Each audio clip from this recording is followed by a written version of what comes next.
Assalamualaikum warahmatullahi wabarakatuh. Kenalkan, nama saya Dimas Ari Setiawan dengan NPM 20130530666 dari kelas 2B Program Studi Pendidikan Guru Sekolah Dasar Universitas Lampung. Saya akan memaparkan mengenai perkembangan konstitusi di Indonesia. Bagaimana sih perkembangan konstitusi di Indonesia? Di sini akan kita bahas. Pengertian konstitusi. Istilah konstitusi berasal dari bahasa Prancis yaitu constituer, berarti membentuk, yang dimaksud ialah membentuk suatu negara. Dalam bahasa Inggris dipakai istilah constitution, yang dalam bahasa Indonesia disebut konstitusi. Dalam praktek dapat berarti lebih luas daripada pengertian undang-undang dasar. Tetapi ada juga yang menyamakan dengan undang-undang dasar. Dahlan Taib 2008 halaman 7. Nah, konstitusi secara umum memiliki sifat-sifat formil dan material. Konstitusi dalam arti formil berarti konstitusi yang tertulis dalam suatu ketatanegaraan suatu negara. Dalam pandangan ini, suatu konstitusi baru bermakna apabila konstitusi tersebut telah berbentuk naskah tertulis dan diundangkan. Misalnya Undang-Undang Dasar 1945. Sedangkan konstitusi material adalah suatu konstitusi jika orang melihat dari segi isinya. Isi konstitusi pada dasarnya menyangkut hal-hal yang bersifat dasar atau pokok bagi masyarakat dan negara. Triwulan 2006 halaman 2. Perkembangan konstitusi di Indonesia terdiri dari 6 tahap. Yang pertama, Undang-Undang Dasar 1945. Kedua, Undang-Undang Dasar Republik Indonesia Serikat. Ketiga, Undang-Undang Dasar sementara 1950. Keempat, Undang-Undang Dasar 1945. Kelima, pelaksanaan perubahan Undang-Undang Dasar 1945. Dan yang terakhir, Undang-Undang Dasar 1945 setelah mengalami perubahan. Konstitusi Negara Indonesia yang pertama yaitu Undang-Undang Dasar 1945 pada 18 Agustus 1945 sampai 27 Desember 1949. Berdasarkan UUD 1945, MPR terdiri dari DPR, utusan daerah, dan utusan golongan.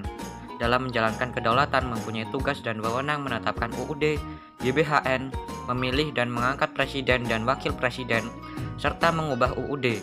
Selain MPR, terdapat lembaga tinggi negara lainnya di bawah MPR, yaitu Presiden yang menjalankan pemerintahan, DPR yang membuat undang-undang, DPA, dan Mahkamah Agung. Pada masa ini terbukti bahwa konstitusi belum dijalankan secara murni dan konsekuen. Sistem ketatanegaraan berubah-ubah, terutama pada saat dikeluarkannya maklumat Wakil Presiden nomor 10 tanggal 16 Oktober 1945 yang berisi bahwa Komite Nasional Indonesia Pusat (KNIP) sebelum terbentuknya MPR dan DPR diserai tugas legislatif dan menetapkan GBHN bersama Presiden. KNIP bersama Presiden menetapkan undang-undang, dan dalam menjalankan tugas sehari-hari dibentuklah Badan Pekerja yang bertanggung jawab kepada Komite Nasional Pusat. Triwulan 2006 halaman 67.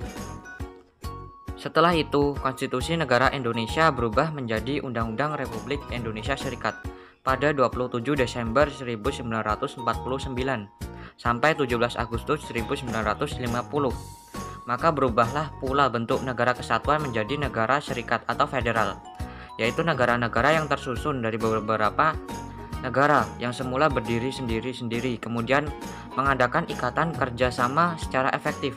Atau dengan kata lain, negara serikat adalah negara yang tersusun jamak terdiri dari negara-negara bagian. Kekuasaan kedaulatan Republik Indonesia Serikat dilakukan oleh pemerintah bersama-sama dengan DPR dan Senat.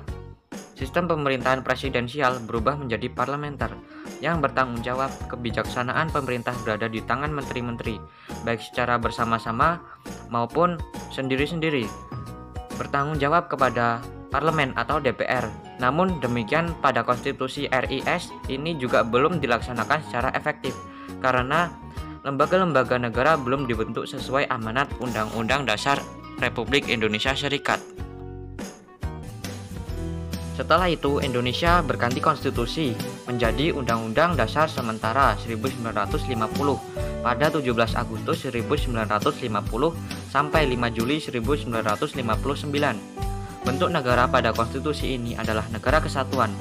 yakni negara yang bersusun tunggal. Artinya tidak ada negara dalam negara, sebagaimana halnya bentuk negara serikat. Ketentuan negara kesatuan ditegaskan pada pasal 1 ayat 1 Undang-Undang Dasar Sementara 1950 yang menyatakan Republik Indonesia merdeka dan berdaulat ialah negara hukum yang berdemokrasi dan berbentuk kesatuan. Pelaksanaan konstitusi ini merupakan penjelmaan dari NKRI berdasarkan proklamasi 17 Agustus 1945 serta di dalamnya juga menjalankan otonomi atau pembagian kewenangan kepada daerah-daerah di seluruh Indonesia. Sistem pemerintahannya adalah sistem pemerintahan parlementer karena tugas-tugas eksekutif dipertanggungjawabkan oleh menteri-menteri baik secara bersama-sama maupun sendiri-sendiri kepada DPR. Kepala negara sebagai pucuk pimpinan pemerintahan tidak dapat diganggu-gugat karena kepala negara dianggap tidak pernah melakukan kesalahan. Kemudian apabila DPR dianggap tidak representatif, maka presiden berhak membubarkan DPR. Dasril Rajab 2005 halaman 202. Setelah itu, Indonesia kembali menggunakan konstitusi Undang-Undang Dasar 1945 pada 5 Juli 1959 sampai 19 Oktober 1999 dengan dasar dekret Presiden tanggal 5 Juli tahun 1959. Berlakunya kembali Undang-Undang Dasar 1945 berarti merubah sistem ketatanegaraan. Presiden yang sebelumnya hanya sebagai kepala negara selanjutnya juga berfungsi sebagai kepala pemerintahan, dibantu menteri-menteri kabinet yang bertanggung jawab kepada presiden. Sistem pemerintahan yang sebelumnya parlementer berubah menjadi sistem presidensial.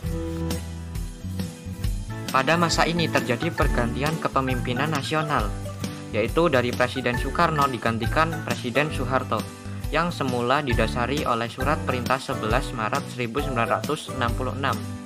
Kemudian dilaksanakan pemilihan umum yang kedua pada tahun 1972. Babak baru pemerintahan Orde Baru dimulai. Sistem ketatanegaraan sudah berdasar konstitusi. Pemilihan umum dilaksanakan setiap 5 tahun sekali. Pembangunan nasional berjalan dengan baik. Namun di sisi lain terjadi kediktatoran yang luar biasa dengan alasan demi terselenggaranya stabilitas nasional dan pembangunan ekonomi, sehingga sistem demokrasi yang dikehendaki Undang-Undang Dasar 1945 tidak berjalan dengan baik.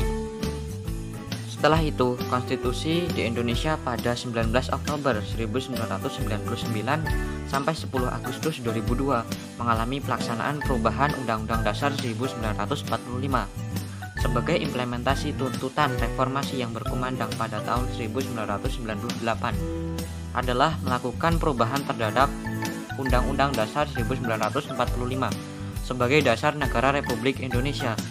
Dasar hukum perubahan Undang-Undang Dasar 1945 adalah pasal 3 dan pasal 37 Undang-Undang Dasar 1945 yang dilakukan oleh MPR sesuai dengan kewenangannya, sehingga nilai-nilai dan prinsip-prinsip demokrasi di Negara Kesatuan Republik Indonesia nampak diterapkan dengan baik.